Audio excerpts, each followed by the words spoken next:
All right, y'all. So it's moving towards final vote. They got at this point around 3:30 this morning, and it's like I said, this is way more catastrophic than we ever just could have thought. I mean, the Democrats did the best they could with holding the line, but here's the thing: we sat and we witnessed, people being run down.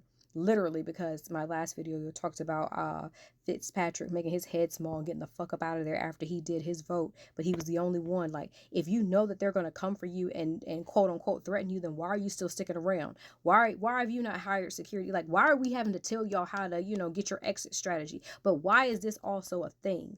Like, y'all are out here can't get your shit done unless you threaten somebody. This shit is wild. And remember, they said they weren't going to add anything to the deficit, but here we are at $3.3 trillion going to be added to the deficit.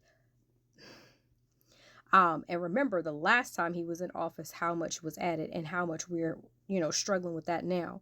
Now, of course, he got those extension on those 2017 tax cuts because, those people who don't need any more money, let's make sure that they can keep that money while they take from the little people in the nursing homes, while they take from, little babies on SNAP. They're like, oh no, all of the single parents and all the able, the people who are supposed to get are going to get it. No, they're not. Because here's the thing, they want them to recert every 6 months. There's no fucking way with these parents who have these minimum wage jobs are going to be able to take off to go hunt down their caseworker who is already inundated with cases to recert every 6 months, including their income and verification of housing. There's no fucking way. These people are getting ready to get pushed off. This is terrible.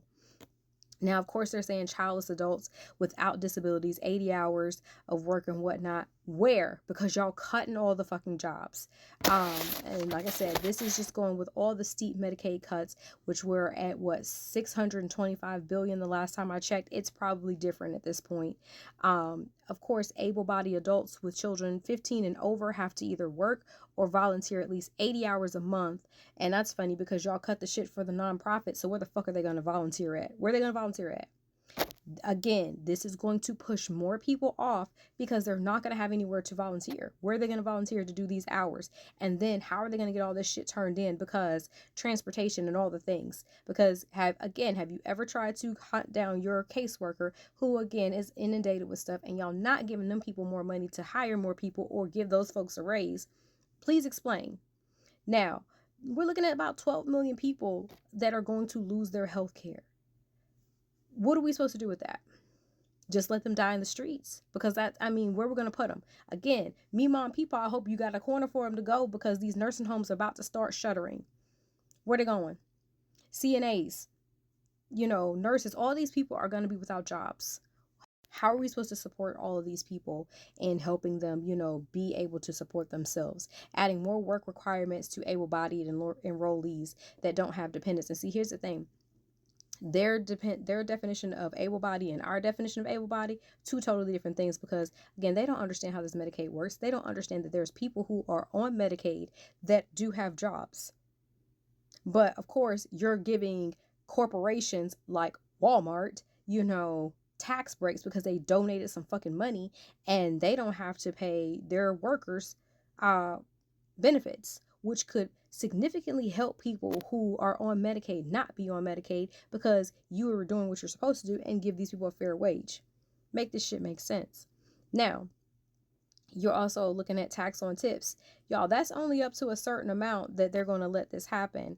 And that's going to phase out over time once you get to over for single people, I think it's like 150,000. But of course, if you're doing tips and all the things, they're going to find some way to cut your ass, on the back end anyways. And we're going to talk about that in another video. But y'all, this shit is fucking diabolical. And I hope when it comes down to primaries, y'all fucking remember this shit. Remember this shit. Also, start looking at all these companies that donated to that inauguration stuff. Y'all gonna have to do them just like y'all did Target, because Target needs to know black women ain't coming back up in that motherfucker ever again. We're done. There's no, win and all other stuff. We're done. Because shit like this, because Target absolutely, had their hand in this. So understand something. Not only is it the motherfuckers who didn't have a spine because they were scared of somebody who glues their hair down and a little motherfucker with some Harry Potter glasses on, but here we are with these companies giving all this money and allowing this shit to happen. So yeah, y'all need to pay attention because these are the ones that are going to make it so America's really not a real place.